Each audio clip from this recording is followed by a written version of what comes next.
Diyos ko, halos maganda hulog si Mother makaakyat nga lang dito sa napakagandang falls na to sa Mount Halco na napakataas rin naman. Wow! After ng fiestahan na pinuntahan namin sa Mindoro, eto't nagkayayaan na naman ang mga layas na may puntahan for today. Pero hindi papahuling ngayon itong si Sky kasi kasama siya sa pupuntahan natin for today. Syempre, walang maiiwan. Kaya syempre, pati kami at ang baby ko kasama rin sa layas namin for today. O diba mga gala talaga kapag kami yung magkakasama.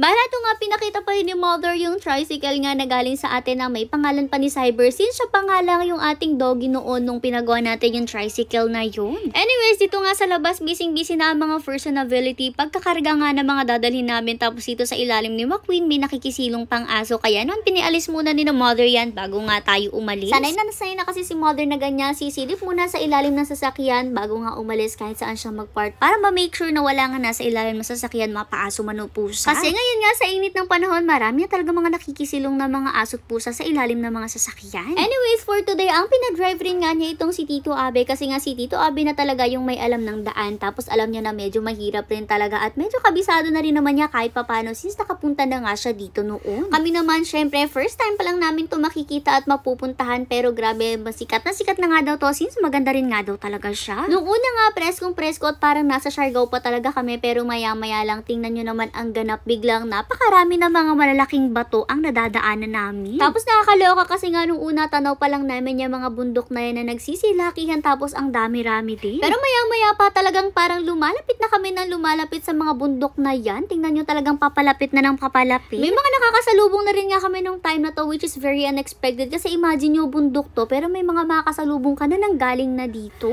Pero tingnan nyo guys, nung time na to talagang eto na papunta na kami sa bundok at hindi lang yan guys since mapapasabak talaga ngayon itong si McQueen. Pero tuwang-tuwa rin naman itong si McQueen kasi alam nyo naman itong Hilux pang off-road talaga ang ganapan na bet niya. Kaya naman bet niya itong dinadaanan namin ngayon kahit parang kinakalug-kalug kami sa loob ng sasakyan sa sobrang tataas nga at sobrang lalaki ng mga bato at syempre sobrang maalog rin talaga. Maya-maya pa ito kung mapapansin nyo, dumadaan na kami sa gitna ng mga bundok. Yung mga nagsisilakihang bundok kanina, grabe dinadaanan na namin na sa gitna nila kami dumadaan at hindi lang yun guys ha, ilang ilog rin talaga ang tinawid nitong si McQueen. Ay, hindi nyo carry pang malakasan na siya for today.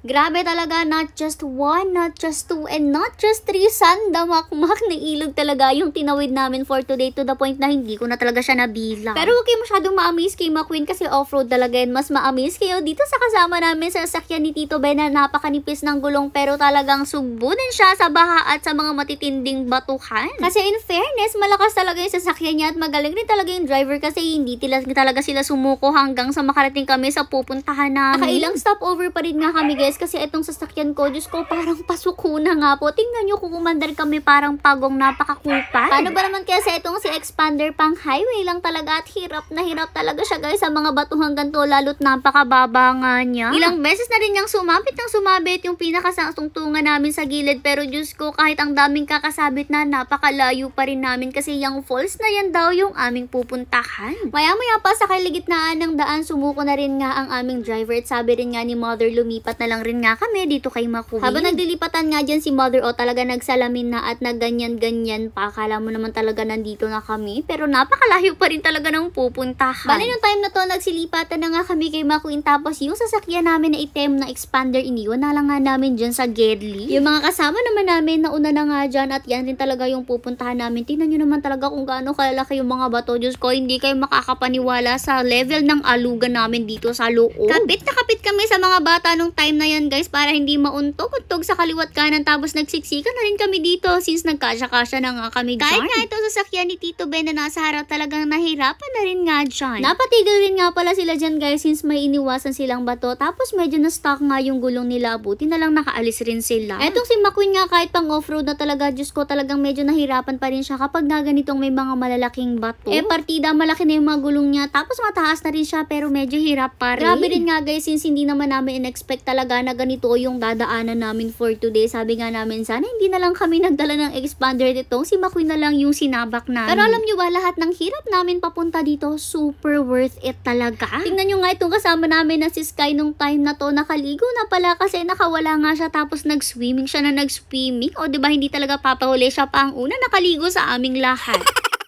Anyway, Anyways, gaya ng sabi ko, super worth it guys yung pagpunta namin dito dahil sobrang ganda, literal na para kang nasa paraiso. Actually, itong unang spot na pinuntahan namin, hindi pa talaga siya yung sobrang gandang spot. Kumbaga dito lang rin kami nag-parking ng mga sasakyan. Ibinaba na rin nga dito lahat ng mga pagkain dala, tsaka yung mga gamit, tapos pinarking ang mga sasakyan. After nga naglakad-lakad na rin nga muna kami para nga makapunta dun sa spot na pupuntahan talaga namin. Di na rin naman siya malayo dito sa pinag-parking namin ng mga sasakyan. Bale, bababa ka nga lang ng konti, tapos makakarating ka na nga dito sa may mga batuhan kung saan pwede kang umupo. Tapos kaharap ka lang ng mga batuhan na yan, eto na talaga yung makikita nyo, sobrang ganda ng falls na to. Talagang mapapatitig ka na lang at mawala yung problema mo kapag pumunta ka dito. Pero syempre, hindi naman titig lang ang pinunta natin dito. Maliligo rin talaga ang mga personality at hindi rin naman papahuli si Mother John. Kasi bago pa man umalis ng bahay, naka-outfit na talaga yan ng panligo. Nagbista agad para pagdating nga daw dito, susubo na lang talaga siya. Anyways, ayan na, for the ligo na nga sila sa ilog mismo na nasa baba. Bali, pinaligo rin nga muna itong kasama namin doggy na si Sky. Tapos after siyang paliguan, saka na nga naligo yung kanya mga fur parents. Si Mother nga, bago siya mag-enjoy paglangoy dyan, tinulungan niya nga muna itong si B-Boy. Ginawa niya dyan ng mini swimming pool. Since si B-Boy, hindi talaga siya pumupunta sa malalim, which is okay and safe na safety naman para sa kanya. Habang busy-busy nga sila dyan, paglalangoy at panliligo, si B-Boy nasa gilid lang talaga siya. Pero syempre, ang goal din talaga nila ay puntahan nga itong falls na to, which is a challenge guys, kasi super taas din ng pinakabagsakan ng falls na yan. Kumbaga hindi siya babagsak directly dito sa ilog na to, kailangan mo talaga siyang akyatin para ma-feel mo nga yung pinakabagsak ng tubig. Bago pa man sila umakyat dyan, si Mother kung ano-ano talagang kalukuhan yung mga ginagawa. Bali, kumuha pa nga siya dyan ng kahoy, tapos gagawin nga daw niyang balsa. Ayan, talagang nag-effort pa siya dyan pagbubuhat at paglalakad para makuha yung kahoy na yan. At in fairness, naging balsa din naman niya yan nung una. Yun nga lang talaga, after a few minutes, lumubog na rin siya. Marunong din naman lumangoy si Mother guys. Yun nga lang talaga, syempre nakakapagod rin lumangoy at nakakangalay minsan. Anyways, maya-maya pa nagumpisa na rin nga silang mag-akyatan papunta dyan sa falls na yan. At syempre, hindi magpapahuli si Mother dyan. Sinasabi ko sa inyo, yan talaga yung goal niya, ang akyatin yan. Para talaga nag-hiking sila nung time na to, kasi kung makikita nyo, sobrang lalaki ng mga bato na kanilang inaakyat at binababa. Palakasan na lang rin talaga ng guardian angel sila nung time na to, kasi nga syempre delikado rin talaga yung ginagawa nila. Pero syempre, mga decidido rin talaga sila na makaakyat dyan para nga talaga ma-feel nila yung pinakabagsak ng tubig. Since sabi nga nila, kahit yung pinakatubig na nasa ilog, sobrang sarap rin nga daw talaga sa pakiramdam. Yun nga lang, medyo malapit na si Mother sa pinaka-falls, medyo nahirapan na rin nga siya since sobrang tataas na ng mga bato na kailangan niyang akyatin. Buti na lang tinulungan siya ni Tito Abby dito. Kapag hindi ka talaga sanay sa mga akyatang ganito, mahihirapan ka talaga gaya na nga lang nitong si Mother. Pero in fairness, hindi rin sumusuko ang Mother natin kasi tuloy-tuloy pa rin siya kahit hingal na siya nung time na to at parang pasuko na. Bakit din kasi talaga kung susuko ka kasi grabe na rin nga yung nalakad nila para makarating dito at konting-konti na lang makakarating na nga sila sa pinakataas. Hanggang sa finally, eto na nga sila, nakarating na sila dyan at na-enjoy na rin nga nila yung pinakabagsak ng tubig sa falls na yan. Ay naku, hindi ko masasabi sa inyo kung ano ba yung feeling kasi kahit ako mismo hindi nakaakyat siya. Pero mukha rin naman nag-enjoy sila dyan at syempre chinerish din nila yung moment na nandyan sila sa taas since nahirapan rin talaga sila bago makaakyat siya. Grabe rin talaga yung pagod, pero sabi ko naman sa inyo, lahat ng pagod natin talaga worth it. Kasi tingnan nyo si Mother, ang saya-saya niya na finally nandyan na rin nga siya sa tuktok. At eto nga kami, hindi nyo na masyado makita sa camera since sobrang layo rin talaga niyan guys. Pero ayan, talagang nagpakaligo-ligo rin sila dyan sa falls na yan. Hindi rin naman sila bumaba agad para nga mas ma-enjoy pa nila syempre yung moment. Minsan lang rin kasi talaga yan guys, lalong-lalo na sa tagal na natin umuwi sa Mindoro, ngayon lang talaga tayo nakapunta dito. Anyways, after ng happy moment sa falls, syempre ito naman ang isa pa sa mahirap, ang pagbaba sa batuhan ulit. Syempre kung mahirap yung pataas, mahirap din lalo yung pababa. Sabi ko nga kung pwede nga lang nagugulong na lang si Mother ng time na to para makababa agad.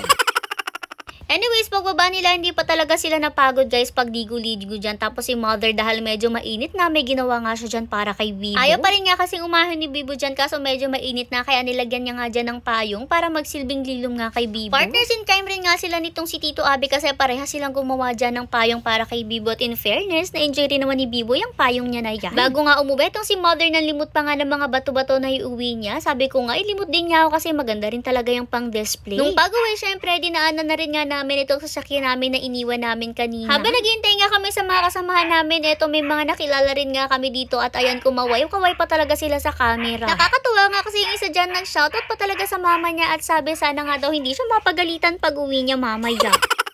Hindi rin naman kami dumiretso muna pa uwi kasi nagutom rin nga kami sa mga pagligo-ligo, ganyan. Bali, pumunta nga muna kami sa isang halu-haluan dito, nakakilala rin naman ni na tita, tapos eto may nakalaro na naman si mother na doggy dito. Ang halo-halo nga dito ang cute kasi sa mangkok na nila guys, since ang dami rin naming in-order. Nakikipaglaro rin nga itong doggy sa amin nung time na to, at syempre nang hihingi na rin naman. After nga kumain ni mother, ayan, todo laro lang sila ng doggy na to, tapos si Tito Abby naman yung halo-halo niya na hindi niya maubos, binigay na nga lang niya dito kay doggy. O diba, si doggy nakahalo-halo pa talaga at tanggal talaga ang init